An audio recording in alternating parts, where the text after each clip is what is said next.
Alright folks, today's Reddit story comes from r/ProRevenge, where OP is saddled with Private Wiggles, the most chaotic character I've ever come across. We're navigating a sea of treacherous STDs, an uncaring husband, a determined commander, and a whole heap of drama that's so outrageous, you'll be questioning reality. Alrighty, let's dive in.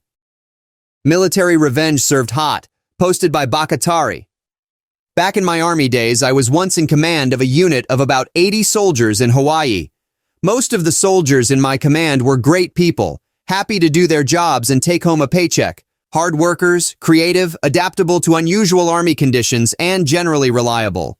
But there was one who was trouble from the start. Gentle reader, meet Private Wiggles. My first awareness of Wiggles came 2 or 3 days after I'd taken over command of the unit. We're prepping for a month-long training exercise to Thailand, and Platoon Sergeant Maggie tells me Wiggles might not be able to go as she just had an outpatient medical procedure. Departure is about a week away, and I have to validate the personnel roster to make sure we've got logistical support for everyone we're bringing. Transportation, food, lodging, etc. So I talk directly with Wiggles and ask if she's okay to travel and participate in the exercise. I cruise over to the clinic tent, and the physician assistant, PA, on duty tells me a couple things. Wiggles acknowledged recently having an abortion, the previously mentioned outpatient medical procedure, and the PA's examination and testing shows that Wiggles has the single worst case of pelvic inflammatory disease, PID, he's ever seen. Seriously, this Army PA who has seen all sorts of crazy crap from soldiers was emphatically impressed by how bad it was. Wiggles developed PID from failing to get treatment for sexually transmitted infections for a long time. As in, she's almost glowing from it. No judgment on the abortion, not everyone is ready for kids, and the PID can be treated with high-dose antibiotics, which the PA has on hand. Not a problem, we've got this covered. Wiggles is released to Sergeant Deb, her section sergeant, who will make sure Wiggles takes her antibiotics and keep an eye on her for any further issues. Sergeant Deb finds me and First Sergeant Bob about a day later and tells me 2 more things about Wiggles. She's refusing to take her antibiotics and she wants to get out of the army. I again talk with Wiggles. Me.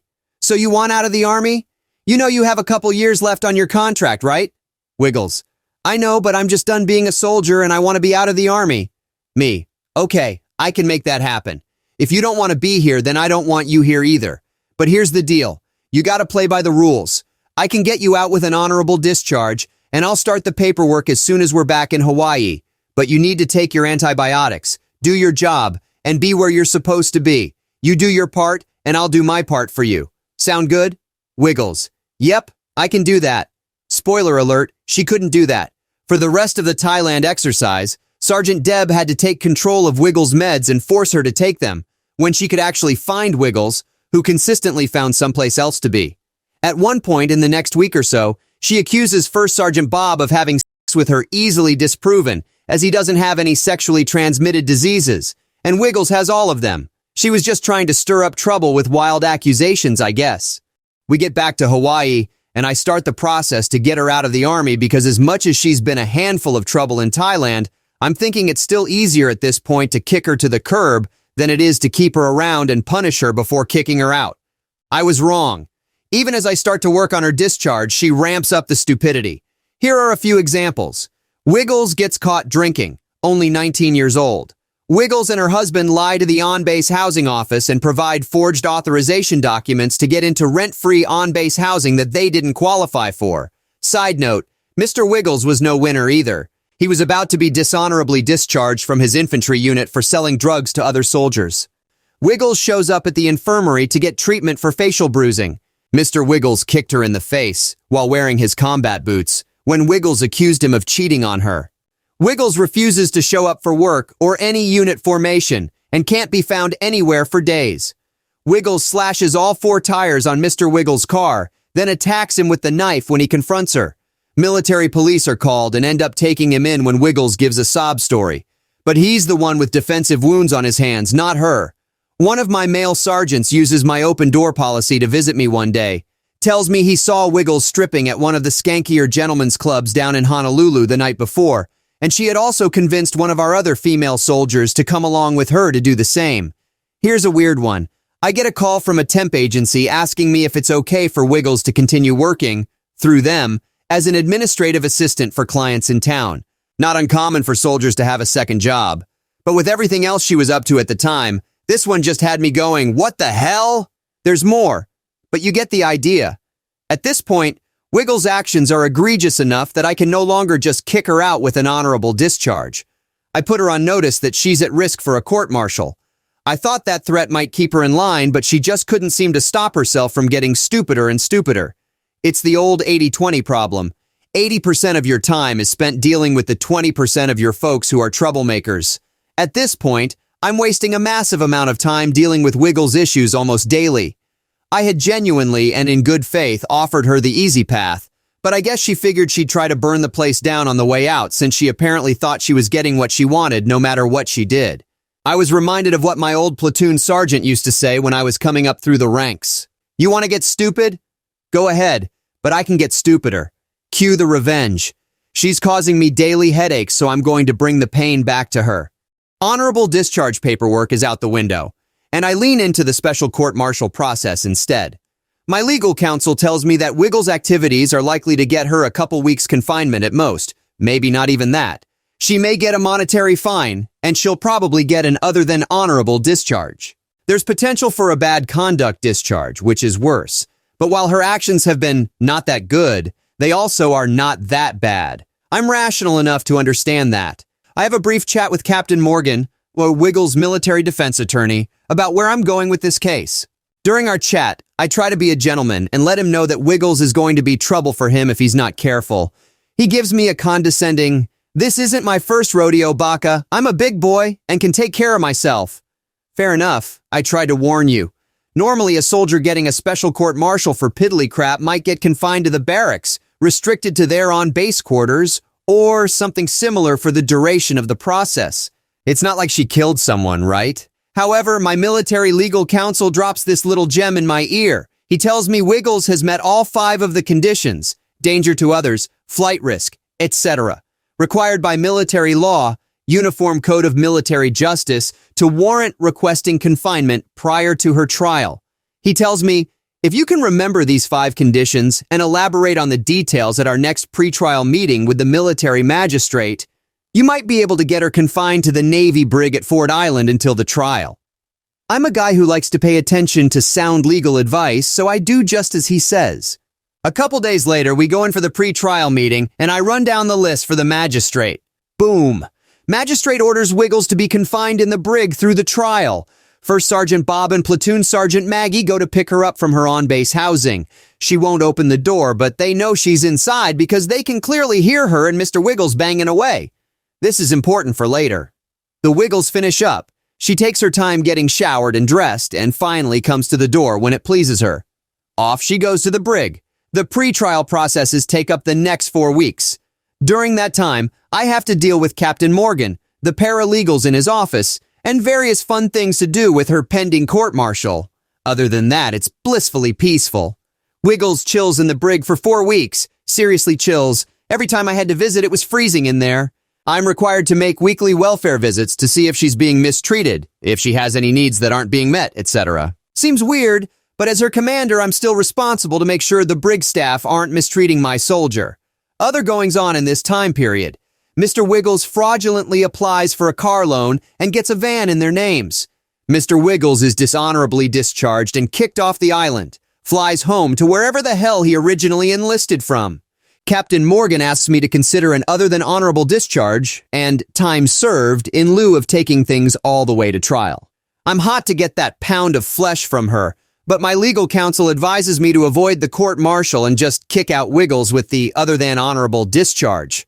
After all, he says, she's already been locked up for almost 3 weeks, so the magistrate will probably just give her time served and the other than honorable discharge anyway.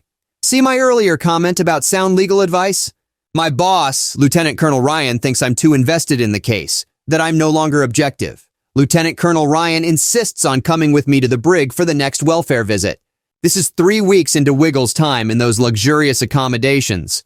Among other BS lines she throws at us, Wiggles tells us she needs to see the dentist about a filling that's giving her trouble, and Motrin just isn't working. At the end of the visit, Lieutenant Colonel Ryan tells the guards about Wiggles' filling asks if they can give her anything stronger than Motrin, then instructs them to follow up with the dentist. Guard actually laughs out loud at this and says, "No sir, Motrin is the best we can do in the brig." And that other thing?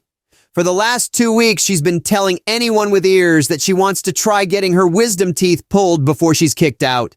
She doesn't have a problem with any fillings. It was hilarious to watch Lieutenant Colonel Ryan's face go from obvious concern for Wiggles' well-being to outright fury, and the next words out of his mouth were, "That witch lied to me." I make arrangements with Captain Morgan to accept his request for time served and other than honorable in lieu of court-martial. Sometime later that week, I get a call from the brig. Wiggles is pregnant. Remember the scene at her house 4 weeks prior? And they can't keep her confined anymore because of it. She has to be released back to her unit until the court-martial or other actions are complete. Captain Morgan stakes his reputation on Wiggles being a good girl until we can send her back home to Carolina. He'll come to regret that, and he can't say I didn't warn him. We get Wiggles back from her 4-week all-inclusive stay in the brig. I've accepted Captain Morgan's request to avoid the court-martial, and I confine Wiggles to the barracks under supervision for the 9 days she has left until her flight to Carolina. Immediately, we have another shit show. Wiggles is smoking in the barracks. Not a big deal that she's smoking, it's just not allowed inside barracks rooms. Wiggles is caught with a bottle of liquor in her barracks room. She's still only 19. Wiggles slips out of the barracks and runs off for a day when her platoon sergeant gets distracted from supervising her. First Sergeant Bob and Lieutenant Ricky go to collect Wiggles' belongings from her on base housing so we can box it up and ship it to her home. And they find that Mr. Wiggles has left behind a bunch of stuff he stole from other soldiers, body armor, military equipment, and some ammunition, smoke grenades, and explosives that he stole during trips to the range, all lined up right inside the front door where it's impossible to miss. They call me, asking what to do. Me. Just collect it all, return the equipment to the central issue facility, and dump the ammo and explosives in the nearest amnesty box. Mr. Wiggles obviously meant for Wiggles to take the fall for having it. Husband of the year. If we take that bait, Wiggles will be here forever. I don't want that. Do you? Lieutenant Ricky. Nope, I don't want that either. It'll be like it never happened. In light of all this drama, I bring Wiggles into my office to remind her of her agreement to be a good girl till she leaves the island, with Lieutenant Ricky as a witness in the office to protect my ass. Me. Wiggles, you're in violation of your release agreement from the brig. You've been sneaking out of the barracks, you've been smoking and drinking. Wiggles. She cuts me off. Yeah, and doing all kind of drugs too. Me. Be that as it may, I'm giving you fair warning that you're at risk of losing the deal I made with Captain Morgan. Additionally, you're pregnant again. I'm not sure if you're aware of it, but most damage to a fetus from alcohol and smoking will come in the first few weeks after conception. I don't know if you're planning to keep this one or not, but at the rate you're going, this baby's going to be born dumber than you. Wiggles' mouth is gaping like a fish. Wiggles then bolts from my office and runs down to Lieutenant Colonel Ryan's office at the other end of the building to squeal on me for insulting her. Lieutenant Ricky hot on her heels. She tries to rush into Lieutenant Colonel Ryan's office, but Lieutenant Ricky gets in first and fills him in. Lieutenant Ricky tells me later how it went down. Wiggles is yelling about how I called her stupid, strangely vanilla thing to focus on considering everything she's done, but you do you, and that she's being mistreated. Lieutenant Colonel Ryan yells at his admin to get Captain Morgan on the phone, now! He reams Captain Morgan for his client's douchebaggery, tells him to freaking fix this, and makes various threats to Captain Morgan's career. About a half hour later, I get a call from Captain Morgan. Captain Morgan, baka baka baka. I can't believe the words I'm hearing from Wiggles. I'm shocked, just shocked, that you would use language like that and call her names. Side note, my mom is an attorney, and I grew up with tales from the courthouse about lawyers using exactly this sort of hyperbole. Your Honor, I'm shocked, appalled, and dismayed that opposing counsel would attempt to paint my client in such a light. It's the kind of BS they said when they didn't have a good argument. So as soon as I hear the word shocked, I know I own him and immediately cut in. Me. And I bet you're appalled and dismayed too. Captain Morgan, stumbling and sounding slightly confused.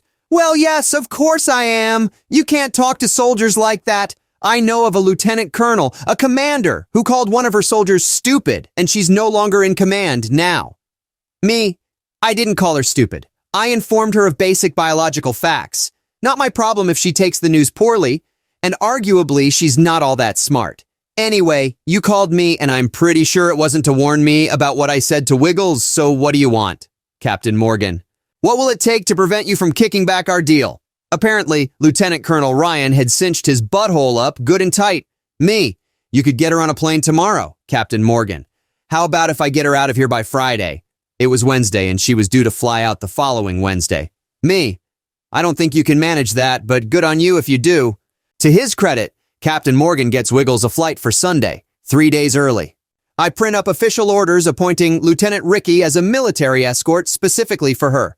Lieutenant Ricky drives her to the airport, and the airline desk agent calls me to verify his status when they get to the check-in counter. They give him a special pass to get through security with her. He stays with her at the gate to make sure she gets on and stays on the plane, then stays at the gate until the plane is in the air. Some boogers are hard to flick. We wanted to make damn sure this one landed someplace else. About a month later, I get a call from the military police about a derelict van in the parking lot with all 4 tires slashed. Guess who that belonged to? It's really kind of sad when I look back on it. I had 2 other soldiers come to me at different points asking to get out of the Army ahead of their contracts. One just didn't want to be in the Army anymore. The other did want to stay in the Army, but had family issues that would be a lot easier to deal with as a civilian. They played by the rules, and I got both of them out with honorable discharges and all the benefits. They even qualified for unemployment. Too easy. Wiggles could have had the same treatment. I told her exactly what I could do for her, then had to shift gears and told her exactly what I was going to do to her. Then I did it. I could have been her best friend on her way out the door, but instead I ended up owning her and her idiot defense attorney as well. She screwed herself out of transition benefits and access to Veterans Affairs, and picked up a lifelong black mark for employment, all because she couldn't play nice for a few weeks. She decided she wanted to play fuck games, and we all know what happens next. Wiggles, you sure lived up to your name. Twisting and turning in all directions, causing all sorts of havoc. Who knew someone could be so good at being bad? I mean, from lying to going AWOL, from slashing tires to pole dancing, Wiggles has got all the bases covered. It's like she's playing bingo with bad decisions and she's going for a full house. And let's not forget Mr. Wiggles. Selling drugs, cheating, kicking your wife in the face. I mean, who does that? With a set of skills like that, they could have their own reality TV show, The Wiggles, a guide on how not to live your life. That would make some primetime TV right there. Then we have our poor, unsuspecting commander trying to keep the ship afloat amidst this sea of chaos. From thinking he was offering a helping hand to realizing he's dealing with a full-fledged typhoon of trouble. His patience and calm are honestly commendable, given the insanity he had to deal with. In the end, though, I think this young private was probably set up to fail from the start. It almost seems like she craves drama and self-sabotages everything in her life. The abusive husband makes me think this is the case and that we're sadly dealing with a woman who's had a rough childhood. With that said, she really still could have prevented all of this. And she probably thought she was getting an honorable discharge, but paid the ultimate price instead because she couldn't control anything in her life. Hey, wait! As always, don't forget to kindly tap the like button, share, subscribe, and let me know in the comments below what you would have done if you were in this situation. Stay safe out there in that crazy world. Much love, peace.